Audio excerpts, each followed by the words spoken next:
Today, we are excited to stand here in solidarity to issue a notice on right-wing evangelicalism and white Christian nationalism in the state of North Carolina.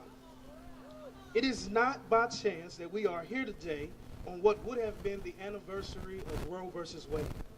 And it pains us to report that because of religious extremism, abortion, which is a healthcare issue for women, is under the threat of being restricted by legislative bodies held in majority by men here in this state.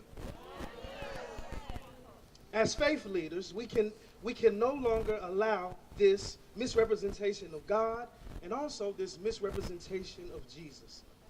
We stand here today to represent a counter-narrative. Over 60% of black Protestants and Hindus support abortion access. 80% of Buddhists and Jews, 50% of Catholics, 60% of mainline Protestants, 50% of Muslims and Orthodox Christians. In fact, in my own tradition, we all know of the story of the woman with the issue of blood, a healthcare issue in which the men of her day did not understand. But yet Jesus allowed her access by allowing her to touch the hem of his garment. We will not allow for those who continue to miss the cow for swatting the gnat to continue to restrict the inalienable rights of women all over this state, seeking to protect the unborn, but as hypocrites fail to protect the lives of the living.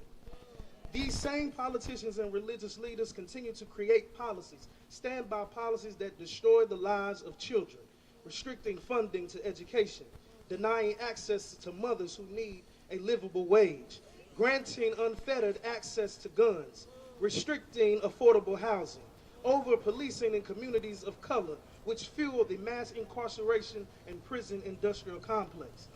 So please, we ask you humbly, don't continue in the tradition of being hypocrites. Turn from your evil and wicked ways.